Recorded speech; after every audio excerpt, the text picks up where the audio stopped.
This is a very sensitive topic. Ang sinabi dito sa sinabi na ang empathy raw ay kilalang kilala at isa ito sa pinapalakpakang virtue. Most of us, when we hear the word empathy, know that it means putting yourself in another's shoes. So sa Merriam-Webster at sa Cambridge din, sinabi doon na it's the action of understanding, being aware of, being sensitive to, and vicariously experiencing the feelings, thoughts, and experience of another. So, ito raw ay pagkilos na may pangunawa, pagkakaroon ng kamalayan, pagiging sensitibo, at nakakaranas ng mga damdamin o saloobin at karanasan ng iba. It was introduced into English in the early 20th century in the field of aesthetics. Originally, ang ibig sabihin nito ay feeling in. In Reader's Digest, 1995, sinabi doon na it's the ability to appreciate the other person's feelings without yourself becoming so emotionally involved that your judgment is affected. Sa Journal of Psychology naman, the difficulty of evaluating the success of empathy as a concept in social and personal psychology, yung mga author nag-notes na mga number of possible reasons or definitions. So, hindi lang ibig sabihin niya ay feeling in, or it's not just putting your shoes sa shoes ng iba, but meron pa rin siyang iba-ibang definition. So, marami yan. Meron ding mga psychologists na against sa empathy at isa na dito si Paul Bloom. Si Paul Bloom ay isang psychology professor sa Yale University. Sinabi niya dito na empathy is one of the leading motivators of inequality and immorality in society. Far from helping us to improve the lives of others, empathy is a capricious and irrational emotion that appeals to our narrow prejudices. So, ang empathy raw ay malayo sa inaakala nating mas maisasaayos nito ang buhay ng iba. Ito raw ay pabago-bago o paiba-iba ng gusto. Nakadepende sa damdamin, subjectivity, at hindi sa katotohanan, objectivity, na nasa labas natin na umaakit sa ating makitid na pagkiling. Tingnan natin yung table at tingnan natin yung relasyon between empathy at sympathy. At yung mga key differences din nila. Later, explain ko further kung ano yung details. So, empathy, galing ito sa Greek word empatheia, meaning physical affection or passion. So, it says there, in suffering. Sa NIV, on Hebrews 4:15, sinabi doon na we do not have a high priest who is unable to empathize with our weaknesses. So, dito sinasabi na ang key difference ay suffer in pag-empathy. So, with sympathy, ito ay borrowed directly sa Greek word sympathizo. Like its Latin cognate compassion, it means to suffer with or to feel with. On Hebrews 4:15 sa ESV translations, for we do not have a high priest who is unable to sympathize with our weaknesses. Yung key difference dyan ay, ang meaning ng sympathy ay to suffer with or feel with. Now, kung merong may empathy, merong at sympathy, meron din namang apathy. So, let's take note na it's the extreme. Pag sinabing apathy, ito yung wala kang interest, wala kang pakialam. So it's important to note that the emotional boundaries implied in sympathy could become a problem. Instead of sympathy, we could have apathy. No sharing of suffering or pain or emotion, no weeping with those who weep, no rejoicing with those who rejoice. Diba? Tayong mga Kristiyano ay tinatawagan to na hindi maging apathy. Hindi yun dapat yung response natin sa mga kapwa nating Kristiyano. It says there sa mga verses na nilagay ko na we should bear with one another burden. If one member suffers, we suffer. If one rejoices, we rejoice. Now let's evaluate empathy. What does suffer in mean in empathy? It says there that feeling the feelings of other people. Feel what I feel, lose yourself in my feelings. So it's a total immersion in the pain, sorrow, and suffering of the afflicted.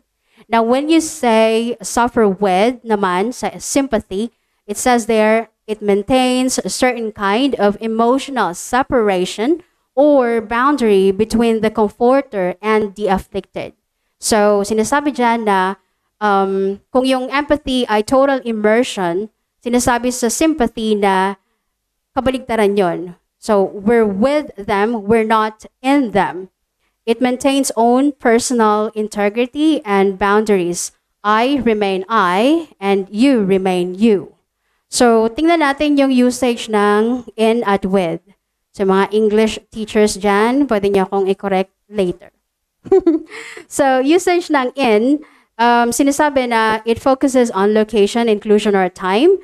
It describes being inside a physical space. It indicates a period, show involvement, or participation. An example dyan ay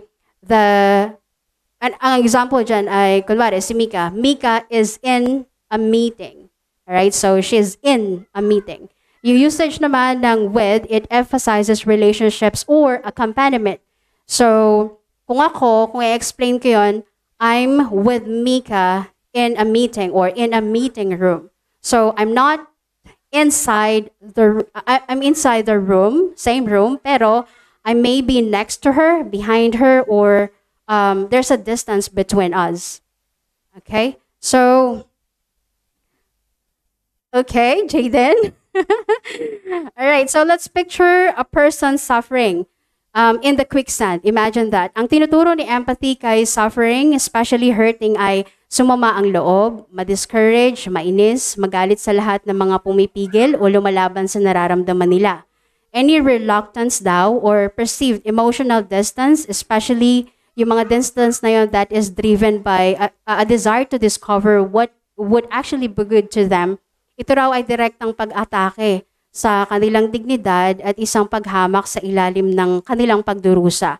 Ang gusto ni empathy raw kay suffering ay dahan-dahan o pilit na i-demand na si comforters ay hindi rin magkaroon ng pag-asa, ng kagalakan o pagtitiwala sa kanilang sarili. So, again, ang empathy ay total immersion must be granted or you don't love me. So, if you refuse to help me, if you refuse to jump with me, you are not being empathetic. Now, I want you to picture a person comforting the suffering or the hurting. So, dahil nakita ni comforter na suffering or hurting si afflicted, it will feel and act. So, imagine the sufferer as someone being slowly overcome by quicksand. Ang task ni empathy ay tumalo ng dalawang paa. It desires to help and comfort suffering, but he knows that he must enter into the pit with them. Pero dahil si comforter ay thinking and acting with sympathy and compassion, alam niya na makakatulong siya kung siya ay may makakapitang matibay. So, alam niya that jumping with both feet will not help, but only it will sink them both in the quicksand. So, para kay suffering, ang inakta ni comforter, acting with sympathy ay unhelpful, it's heartless, it's contrary to the spirit of Jesus. Ang gusto ni empathy ay wag mo na isailang-alang ang totoo at pangmatagalang kabutihan niya o ang katotohanan at kawastuhan ng kanilang felt reality. Wag ka na mag-isip, wag mo na pag-isipan. Ngayon na, tumalon ka na. Samahan mo na ako dito sa sitwasyon o nararamdaman ko ngayon. Sabi ni Joe Rigney, yung sumulat ng article na to, humans makes two demands that are impossible to fulfill at the same time. So, ang sufferer daw, they doesn't want to be alone and demands not to be pitied, right? So on the one hand, they want people to notice the depth of their pain and sorrow, how deep they are in the pit, how unique and tragic their circumstances. At the same time, they don't want to be made feel that they really need assistance of others. So In one breath, sinasabi daw ng mga suffering na, help me, can't you see I'm suffering? And on the other hand, they would also say, kapag tinulungan na sila, how dare you act though I needed you and your help. So yun yung very unpredictable, combustible na demands ng suffering at ng hurting. Sinabi sa Proverbs 19:2 na desire without knowledge is not good, and whoever makes haste with his feet misses his way. So laging hindi mabuti para sa isang tao yung for example, may lumapit sa inyo and they needed help or they are suffering or in pain. Of course, we have the desire to help, pero without the knowledge, sinasabi ng Biblia mismo na it is not good. Yes, you have the desire, but you do not have the knowledge. You do not know what to do. Di mo chine-check pa yung resources na meron ka na makakatulong sa tao na yun. It's not good to jump with both feet. So, it's okay na atras ka muna ng konti or to think first, ano ba yung matutulong ko sa tao na to. Kesa jumping with both feet na, okay, pareho na lang tayong nasa dark. Nakaupo lang tayo and we're just both crying and we're not doing anything. Ganon. So, let's move on to the dangers of empathy. Number 1, it weakens leadership. It says their leaders can also be discouraged, overwhelmed, and may resort to failure of nerve with constant criticism, opposition, and when facing emotional challenges. So, ibig sabihin ng failure of nerve, quick lang, it loses the courage or confidence to do something or to stand firm. Ang ibig sabihin nito ay turning a blind eye. Kahit alam mo naman na may mali or kasalanan, pikit mata ka na lang. Ang gagawin na lang ay hindi na lang pag-uusapan o iisipin na walang kasalanan o walang mali. Para lang mag-end na yung usapan o wala nang mangyaring away o gulo. Giving in sa mga harassment or intimidation. It make excuses for or minimizing bad behavior.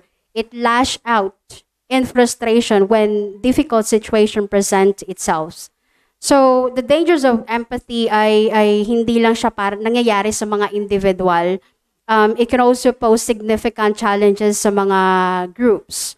Like sa leadership natin, sa family, sa church, sa organizations, or even sa whole society. Si Edwin Friedman, sinabi niya sa book niya ng A Failure of Nerve,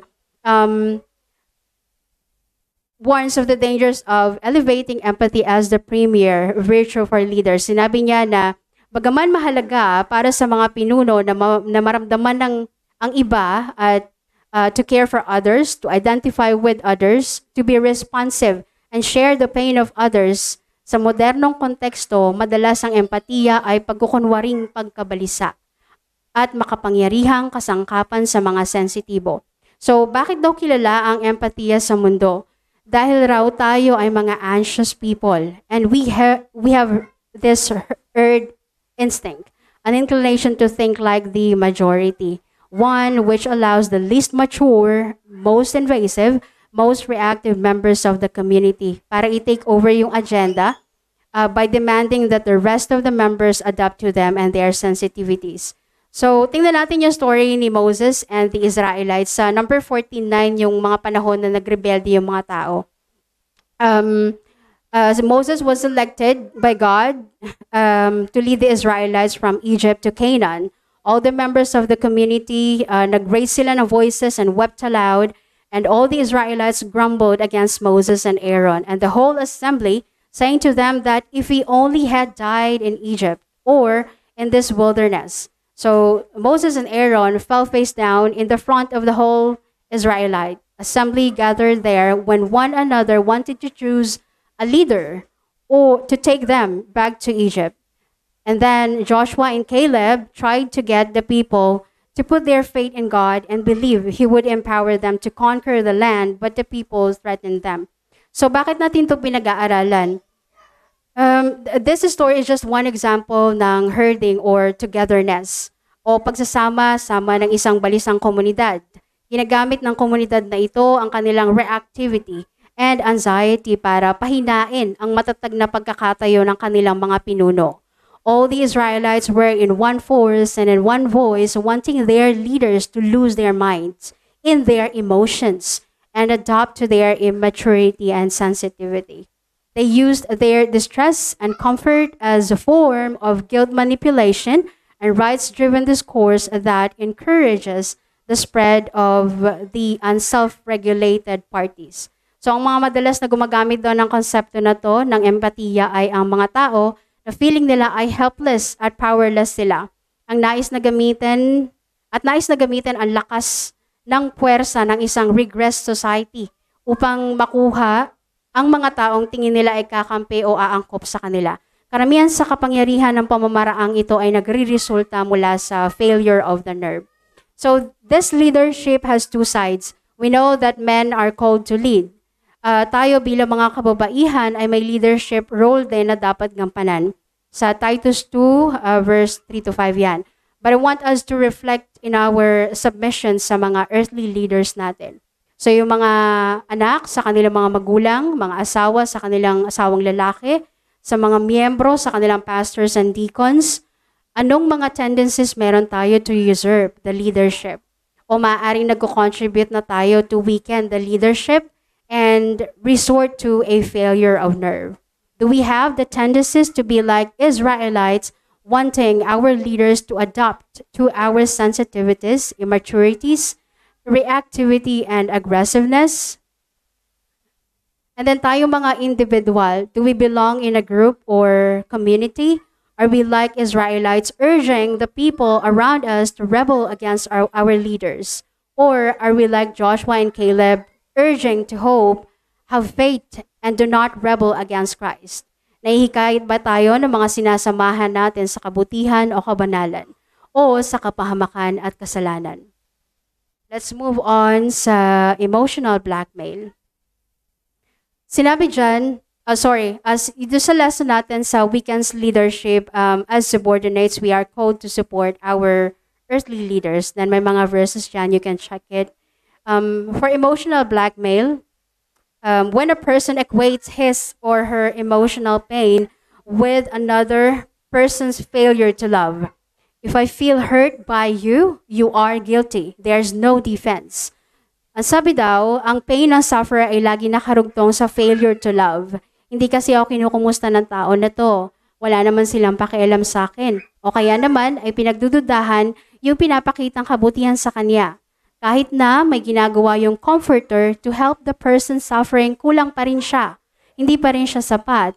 For a person suffering, particularly those who are hurt, their feelings of hurt are the standard. As long as the pain is present, the other person's or parties is guilty. So, yung the hurt person has become God. His emotion has become judge and jury. Truth does not matter anymore. All that matters is the sovereign suffering of the aggrieved. It is above question. Sabi, this emotional device is a great evil. Next is admitting the hurt. So, and because the comforter was unable na i-differentiate between yung distress at yung harm ng iba, out of the good and sincere desire to protect the victims from anything that might cause distress or harm, this situation can lead to comforter to cowardice. So, the unwillingness to say even in general way. Kasi ayaw mong masaktan yung taong suffering at in pain to the point of hindi ka nila magsasalita. It will lead you to cowardice, sinasabi dito. Sinabi ni C.S. Lewis, The Great Divorce, The Passion of Pity, or what I'm calling empathy, sinabi niya na the ache that leads men to concede what should not be conceded and to flatter when they should speak the truth. So, to the point of admitting the hurt na hindi naman niya ginawa, a form of admission, saying sorry, sometimes acting as if nothing happened just to end it. Pero really, hindi na-resolve yung problema or hindi na-ayos or hindi na-address yung kasalanan na meron doon. Next, lesson. By the way, in the grip of empathy, wisdom and discernment are needed to distinguish between what is the distress of others and harm to others. Next is abusers manipulate feelings.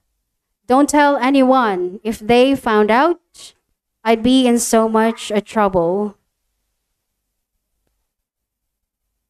Nasaan na ako? So, kailangan rin nating isipin, kailangan rin nating isipin o alamin yung mga paraan ng mga nangaabuso na manipulahin ang damdamin ng mga inaabuso nila. Hindi lamang kapag naharap sa tunay na pagdurusa at paghihirap. Yung mga abusers raw, para hindi yung kasalanan nila ang makita at mahatulan, ang ginagawa nila ay i-redirect o ilipat nila ang pansin ng mga nakikisimpatya sa kanila mula sa pagdurusa, ng mga actual na biktima sa kanilang pagdurusa bilang mga tunay na salarin. They play as if they are the victim. Ginagawa nila ito para suspindihin yung mga makatwirang paghatol sa kung ano ang dapat gawin. Ito, isang tawag rito ay blame shifting or blame displacement. So, abusers very often play on the soft-heartedness or compassion of churches and communities to evade accountability for their actions. Sinabi ni Rigney na in such cases, churches don't necessarily suffer from a lack of empathy, but instead from a misplaced or misused empathy. But ensuring that our feelings are directed in the right place requires that we maintain the appropriate emotional boundaries so that we can think clearly about a particular situation. Ayan. In other words, sympathy or compassion, with its insistence or self-differentiation and concern for long-term good is what needed. So, yung lesson natin dyan is maintain the appropriate emotional boundaries to think clearly and rightly about a particular situation. Yung extreme example natin dyan, si Ravi Zacharias, hindi ko alam kung alam niyo yung story niya. This man claims as Christian daw and was founder of Ravi Zacharias International Ministries. Naakusahan siya ng sexual abuses, hindi lang abuse kasi marami talaga yung na-abuse niya. And nalaman na lang yon nung namatay na siya. So, dun sa interview, sinabi ng isa sa mga biktima that Zacharias made her pray with him to thank God for the opportunity they both received, and as with other victims, called her his reward for living a life of service to God.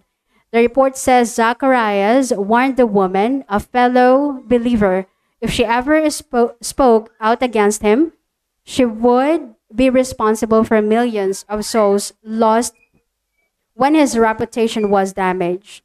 So, katulad ng sinabi ko kanina dito sa point natin, ang mga abusers ay nambibiktima sa komunidad ng mga madalas bata, soft-hearted, and naive.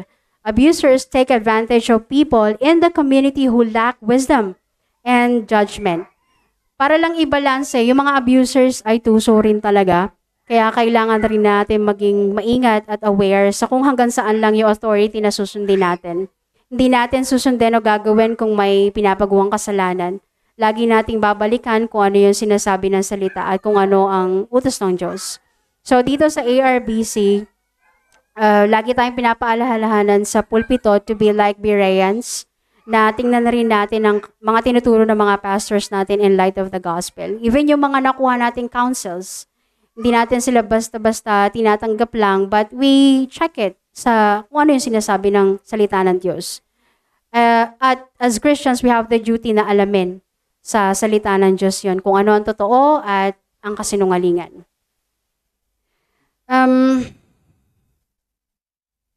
Next, Tribalism. Punta tayo sa tribalism.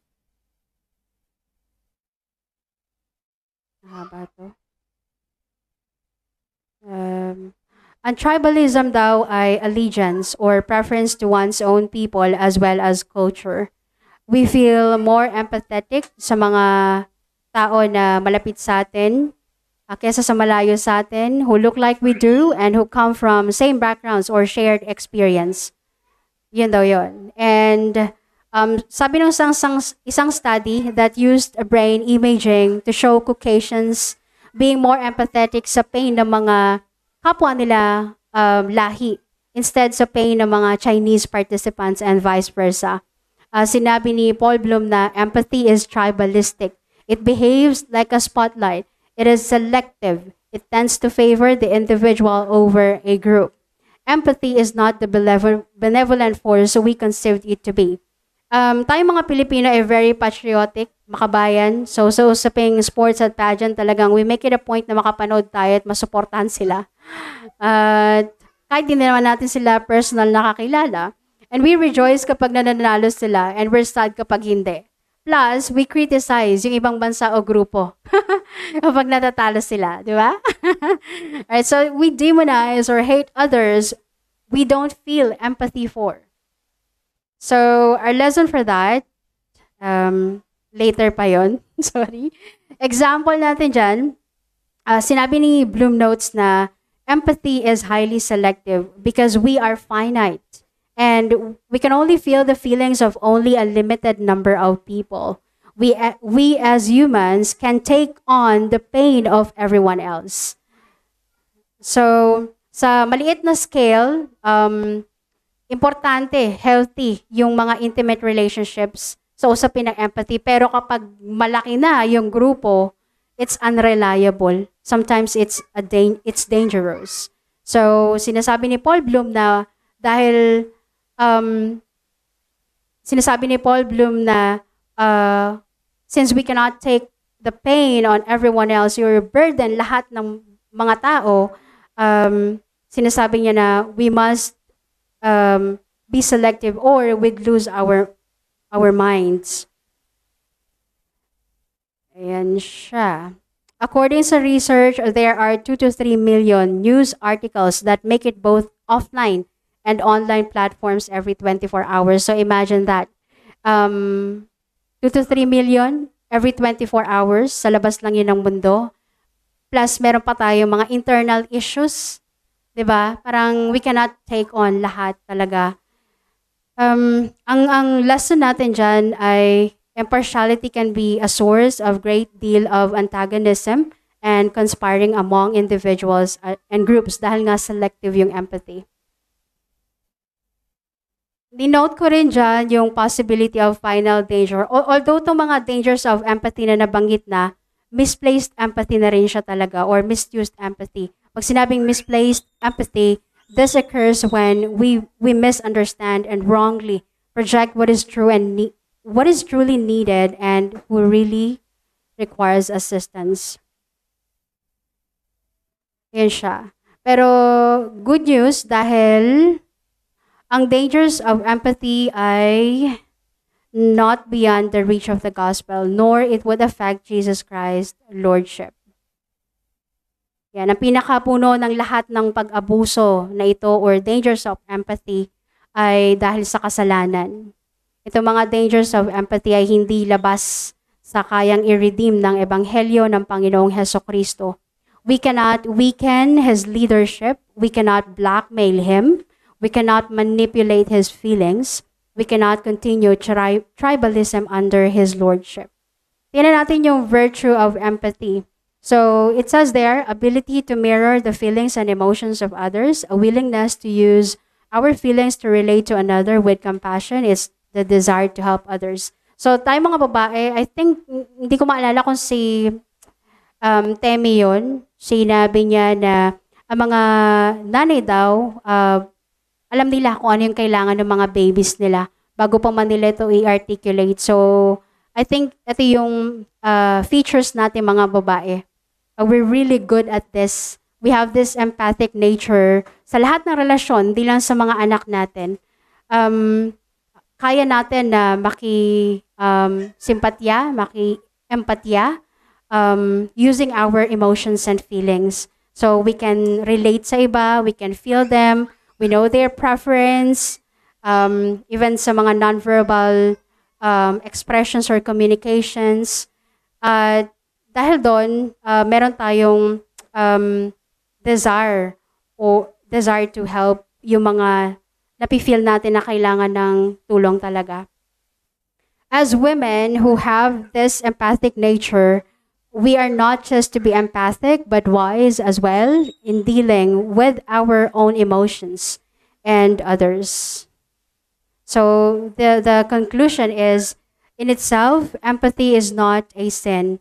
Empathy can be used in good ways. The danger and dynamics here are that we should be most concerned about. We can serve better at home, church, and the world when we understand empathy's proper role clearly. The end goal of that emotional connection is to bring the suffering or hurting to Christ, who can comfort and heal. Empathy is a servant to sympathy or compassion rather than being superior to it. And just as sympathy often moves Jesus into action to help the suffering, sympathy drives us to loving action. Yun lamang po. Let's pray bago tayo mag-proceed sa discussions. Ama namin Diyos, nagpapasalamat po kami sa Sin of Empathy na aming napag-aralan. Nawa ay may natutunan kami, bigyan niyo po kami ng realizations, ng reflections, at samahan niyo po kami sa aming discussion, O Diyos. Bigyan niyo po kami ng kabanalan sa aming mga empatiya, mga pakikisimpatya sa aming mga kapatid sa pananampalataya at sa aming mga pamilya at sa aming komunidad. Ito po ang aking panalangin sa pangalan ni Jesus. Amen.